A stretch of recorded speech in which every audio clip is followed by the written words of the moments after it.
According to the National Electrical Code, specifically Article 110.26, working space, there are specific requirements for the space in front of electrical equipment such as panels. Firstly, the working space must be at least 3 feet wide. Secondly, it needs to be at least 6 feet 6 inches high. Thirdly, the space must be clear of obstructions that would prevent access to the proper operation of the electrical equipment. While there is no specific plumbing code requirement that outright prohibits a drain line from running across the front of a main electrical panel, it's crucial that plumbing lines never interfere with the operation or access of electrical equipment. The authority having jurisdiction, often abbreviated as AHJ, holds the final say regarding whether an installation meets all applicable code requirements. In situations like where a drain line runs across the front of the main panel, the AHJ may interpret this as a violation of the electrical working clearance requirement. To resolve concerns raised by the AHJ, several possible solutions can be considered. One option is to relocate the main electrical panel. This involves moving the panel to a different location where it is not obstructed by the drain line. Another option is to modify the existing drain line. This could involve rerouting or relocating the drain line to ensure it does not cross the front of the panel. A third solution involves creating the required working space. This can be done by installing a platform or some other type of structure that provides the necessary clearance in front of the panel. It is important to note that while the plumbing code does not explicitly forbid a drain line from running across the front of the main electrical panel, the AHJ can still determine that it violates the electrical working clearance requirement. To avoid issues during inspection, carefully consider potential conflicts between plumbing and electrical installations during the planning and design stages of a project. This can prevent costly rework and ensure compliance with all applicable codes and regulations. The National Electrical Code Section 110.26 covers dimensions of working space. Working space for equipment operating at 600 volts, nominal, or less to ground shall comply with the dimensions of depth, width, and height. The depth of the working space in the direction of access to lift parts shall be as specified in Table 110.26a on. Distances shall be measured from the exposed live parts or from the enclosure or opening if the live parts are enclosed. Table 110.26a on provides the minimum clear distance for working space based on voltage to ground and condition. Condition 1 specifies exposed live parts on one side and no live or grounded parts on the other side of the working space, or exposed live parts on both sides effectively guarded by insulating materials. Condition 2 specifies exposed live parts on one side and grounded parts on the other side. Condition 3 specifies exposed live parts on both sides of the working space not guarded. For voltages 0 through 150 volts, Condition 1 requires a minimum of 3 feet, Condition 2 requires 3 feet, and Condition 3 requires 3 feet.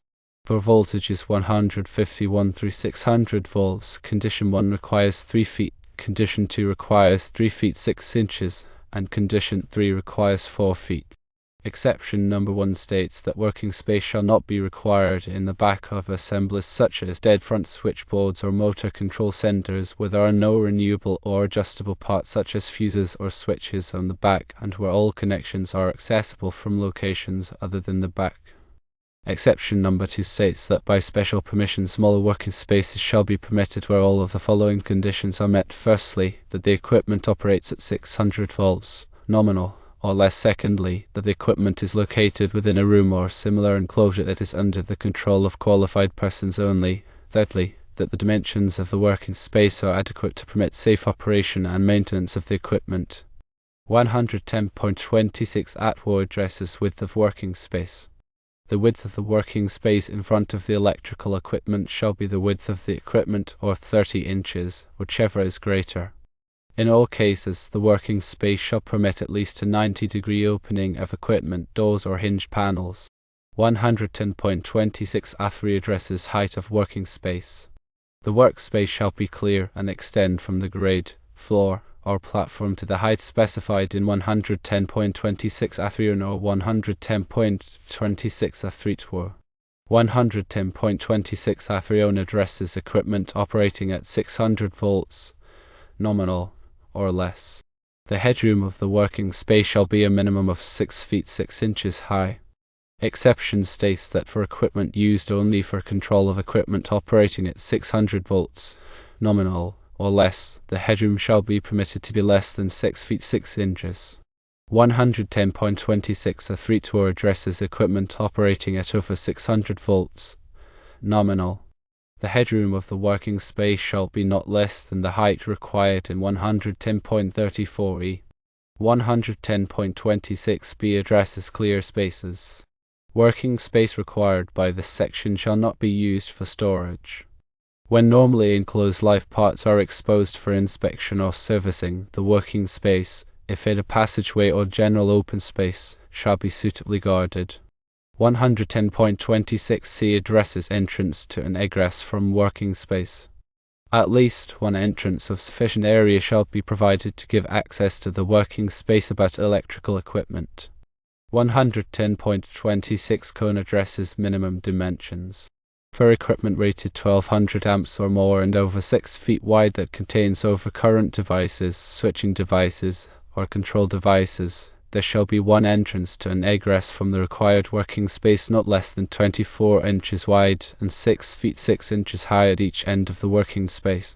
Where the equipment is located so that the entrance to an egress from the required working space are not direct, the path of egress shall be permanently marked. Two exceptions apply. Firstly, where the location permits a continuous and unobstructed way of egress travel, a single entrance to the working space shall be permitted. Secondly, where the working space required by 110.26 is doubled, a single entrance to the working space shall be permitted. 110.26c2 addresses personnel door. Where equipment rated 1200 amps or more is installed and there is a personnel door intended for entrance to an egress from the working space, the door shall open in the direction of egress and be equipped with panic hardware. 110.26c3 addresses locks. Doors installed to give access to electrical equipment rooms or working space shall be capable of being opened from the inside without the use of a key, tool, or similar means. 110.26d addresses illumination. Illumination shall be provided for all working spaces about electrical equipment. The location of luminaires shall be arranged so that persons changing lamps or making repairs in the lighting system will not be endangered by live parts or other equipment. 110.26e addresses dedicated equipment space. All switchboards, switchgear, panel boards, and motor control centers shall be located in dedicated spaces and protected from damage. 110.26e on addresses indoor. Indoor electrical equipment shall be located in a room or enclosure provided for such equipment. The space dedicated to electrical equipment shall comply with the following. Firstly, dedicated electrical space. The space equal to the width and depth of the equipment and extending from the floor to a height of 6 feet above the equipment or to the structural ceiling, whichever is lower, shall be dedicated to the electrical installation. No piping, ducts, or other equipment foreign to the electrical installation shall be located in the zone. Exception states that suspended ceilings with removable panels shall be permitted within the 6-foot zone. Secondly, working space. The working space required in 110.26 shall not be designated for storage and shall be kept clear. 110.26 on B addresses foreign equipment. The overhead sprinkler piping shall be permitted in the dedicated electrical space where fire protection is required. The NEC doesn't explicitly forbid a drain line from being in front of an electrical panel, but it is the AHJ discretion. It must be 3 feet wide, 6 feet 6 inches high and clear of obstruction. Consider relocating the panel, modifying the drain line, or creating the working space. If the drain line interferes with the working space, it is a code violation. Always consider these potential conflicts during planning and design. It is necessary to adhere to the NEC safety standards for electrical installations. Section 110.26 of the National Electrical Code addresses working space about electrical equipment. This section mandates that sufficient space must be maintained around electrical equipment to permit ready and safe operation and maintenance of such equipment. The specific dimensions of the working space depend on the voltage of the equipment and the configuration of the surrounding area. For equipment operating at 600 volts or less, the depth of the working space ranges from 3 feet to 4 feet, depending on whether there are exposed live parts on one or both sides of the equipment. The width of the working space must be at least 30 inches or the width of the equipment, whichever is greater. The height of the working space must be at least 6 feet 6 inches. These dimensions are intended to provide enough room for electricians and other qualified personnel to safely work on electrical equipment. Obstructions within the working space can create hazardous conditions and impede access to the equipment. Therefore, the NEC prohibits the use of working space for storage or other purposes. Any obstructions that do exist must be removed or relocated to ensure that the working space meets the minimum requirements. In addition to the physical dimensions of the working space, the NEC also addresses other factors that can affect safety. For example, the code requires that adequate illumination be provided in the working space so that workers can see what they are doing. The code also requires that there be at least one entrance to and egress from the working space. For larger equipment, such as switchboards rated 1200 amps or more, there must be an entrance at each end of the working space. These entrances must be at least 24 inches wide and 6 feet 6 inches high. The NEC working space requirements are designed to protect workers from electrical hazards. While adhering to these requirements, electricians and other qualified personnel can safely operate and maintain electrical equipment. Always consult the latest edition of the NEC and local codes. Section 110.26 dictates specific spatial requirements around electrical equipment to ensure safety. The minimum width requirement is the width of the equipment, or 30 inches, whichever is greater, facilitating sufficient lateral movement. Headroom must be at least 6 feet 6 inches to allow personnel to stand upright. The depth varies based on voltage and configuration, ranging from 3 to 4 feet. These measurements are crucial for maneuvering within the workspace. The working space must remain clear, prohibiting storage or obstructions that could impede access or increase hazards. Adequate lighting is essential, ensuring visibility during operation and maintenance. Moreover, there must be at least one access point to the working space, and in larger installations, 2 egress points are necessary to facilitate swift exits in emergencies. These stipulations combine to guarantee a safe and efficient working environment around electrical installations. When encountering a situation involving a drain line obstructing the working space of an electrical panel, there are several strategic options for remediation. The first, relocating the electrical panel, involves moving it to a new position where the drain line no longer poses an obstruction, which is often the most straightforward solution. Secondly, modifying the drain line entails rerouting it to avoid crossing the front of the panel, potentially requiring adjustments to the plumbing system. The third method is creating the required working space by constructing a platform or structure to provide the necessary clearance, especially useful when physical relocation is unfeasible. Each approach ensures compliance with NEC regulations and enhances safety. During planning, assess the layout meticulously to prevent such conflicts, and choose the most practical solution based on feasibility and cost. Engaging both electrical and plumbing experts can provide tailored, effective resolutions. Understanding how the authority having jurisdiction, or OJ, operates is critical for navigating construction and electrical projects. The AHA is the entity with the statutory authority to enforce building codes, electrical standards, and other regulations, ensuring public safety and compliance. This authority is usually vested in a local government or agency, such as a building department, electrical inspector, or fire marshal. The AHA responsibilities typically include firstly, reviewing and approving construction plans, secondly, conducting on-site inspections, thirdly, interpreting code requirements, fourthly, issuing permits and certificates of occupancy, and fifthly, enforcing code violations. When projects fail to meet code requirements, the AHA has the power to issue stop work orders, require modifications, or even levy fines. Working effectively with the AHA involves several key steps. Firstly, understanding local codes and regulations is crucial. ensuring that projects comply from the outset. Secondly, submitting complete and accurate plans for review can streamline the approval process. Thirdly, maintaining open communication with inspectors can help address concerns proactively and prevent delays. Fourthly, being prepared to make necessary adjustments or corrections based on inspection findings is essential for achieving compliance.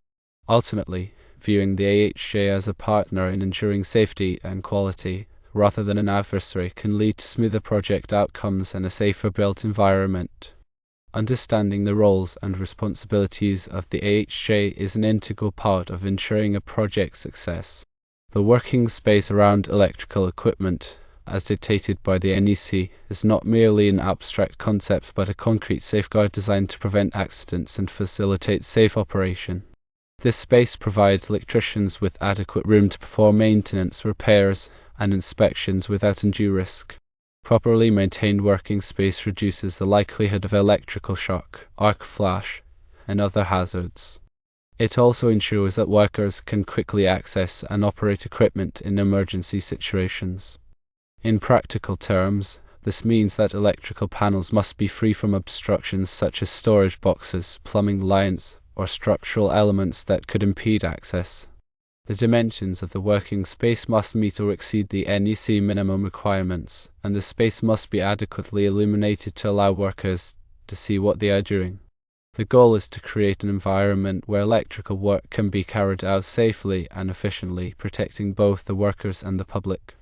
Regular inspections and maintenance of working spaces are essential for maintaining a safe electrical system. To ensure an electrical panel meets code requirements, the comprehensive inspection should be conducted, focusing on, firstly, the working space to ensure that it meets the minimum dimensions specified by the NEC, is free from obstructions, and provides adequate access to the equipment. Secondly, the panel's physical condition should be checked for any signs of damage, corrosion, or loose connections. Thirdly, the panel's labeling and identification should be verified to ensure that all circuits and components are properly labeled and easy to identify. Fourthly, the grounding and bonding should be tested to ensure that the panel is properly grounded and bonded to the building's electrical system. Fifthly, the overcurrent protection should be confirmed to ensure that the circuit breakers or fuses are of the correct size and type for the circuits they protect. If any deficiencies are found during the inspection, they should be corrected immediately to bring the panel into compliance with code requirements. In cases where a drain line obstructs the working space of an electrical panel, specific steps must be taken to rectify the situation and ensure compliance with the electrical codes. Firstly, assess the situation to determine the extent of the obstruction and the potential impact on safety and access. Secondly, consult with qualified professionals, including electricians and plumbers, to evaluate the best course of action for resolving the issue. Thirdly, explore options such as routing the drain line, relocating the electrical panel, or modifying the working space to create the necessary clearance. Fourthly, obtain the necessary permits and approvals from the AHJ before making any changes to the electrical or plumbing systems. Fifthly, implement the chosen solution carefully, following all applicable codes and regulations, and ensuring that the work is performed by qualified professionals. Sixthly, conduct a final inspection to verify that the issue has been resolved and that the electrical panel is now in compliance with code requirements. By following these steps, it is possible to address drain line obstructions and maintain a safe and compliant electrical installation. During the planning and design phase of any construction project, it is imperative to consider potential conflicts between electrical and plumbing systems to prevent issues like drain lines obstructing electrical panel access. This proactive approach can save time, money, and potential safety hazards down the line. Firstly, during the design phase, collaborate with architects, engineers, electricians, and plumbers to create detailed plans that show the locations of all electrical and plumbing components. Secondly, identify potential conflicts early on by carefully reviewing the plans and looking for areas where pipes and wires may intersect or interfere with each other. Thirdly, consider alternative layouts or designs that can minimize or eliminate potential conflicts, such as rerouting pipes or relocating electrical panels. Fourthly, ensure that the plans comply with all applicable codes and regulations, including the NEC and local plumbing codes. Fifthly, communicate clearly with all stakeholders throughout the planning and design process to ensure that everyone is aware of potential conflicts and is working together to find solutions. By taking these steps, it is possible to prevent many of the conflicts that can arise between electrical and plumbing systems, resulting in safer, more efficient, and more compliant installations. When considering moving an electrical panel, several factors should be taken into account to ensure safety and compliance. Firstly, the new location should meet all NEC requirements for working space, clearance, and accessibility. Secondly, the new location should be dry, well ventilated, and free from moisture or corrosive substances. Thirdly, the new location should be structurally sound and capable of supporting the weight of the electrical panel. Fourthly, the new location should be easily accessible for maintenance and repairs. Fifthly, the new location should be protected from physical damage and unauthorized access. Sixthly, the electrical panel should be properly grounded and bonded to the building's electrical system. Seventhly, all wiring connections should be made by a qualified electrician and should comply with all applicable codes and regulations. Eighthly, the electrical panel should be clearly labeled and identified. Finally, the AHJ should be notified of the relocation and should be given the opportunity to inspect the installation. Moving an electrical panel is a complex and potentially dangerous task that should only be performed by qualified professionals. Modifying a drain line to avoid obstructing an electrical panel involves several considerations. Firstly, assess the existing plumbing configuration to determine the feasibility of rerouting the drain line without compromising its functionality or creating new code violations. Secondly, consult with a licensed plumber to develop a plan that complies with all applicable plumbing codes and regulations. Thirdly, ensure that the rerouted drain line is properly supported and protected from physical damage. Fourthly, avoid creating any traps or low spots in the drain line that could cause clogs or backups. Fifthly, use appropriate materials and fittings that are compatible with the existing plumbing system. Sixthly, test the rerouted drain line to ensure that it is functioning properly and is not leaking. Seventhly, obtain the necessary permits and approvals from the AHJ before making any changes to the plumbing system. Finally, document the changes made to the plumbing system and keep a record of the permits and approvals obtained. Modifying a drain line requires careful planning and execution to ensure that it is done safely and in compliance with all applicable codes and regulations. Consider building a platform or structure to create the required working clearance in front of an electrical panel. Firstly, the platform or structure should be constructed of durable, non-conductive materials that are capable of supporting the weight of a person. Secondly, the platform or structure should be designed to provide a stable and level surface for working on the electrical panel. Thirdly, the platform or structure should be sized to provide the minimum working space required by the NEC, including adequate headroom and width. Fourthly, the platform or structure should be securely fastened to the floor or wall to prevent it from tipping or moving. Fifthly, the platform or structure should not obstruct access to other equipment or create a tripping hazard. Sixthly, the platform or structure should be clearly marked to indicate its purpose and to warn people to use caution when working on the electrical panel. Seventhly, the platform or structure should be inspected regularly to ensure that it is in good condition and is safe to use. Finally, the AHJ should be consulted to ensure that the platform or structure meets all applicable codes and regulations. Building a platform or structure to create working clearance is a viable option, but it should be done carefully and in compliance with all applicable safety standards. Remember that the primary goal is to maintain a safe and compliant electrical installation.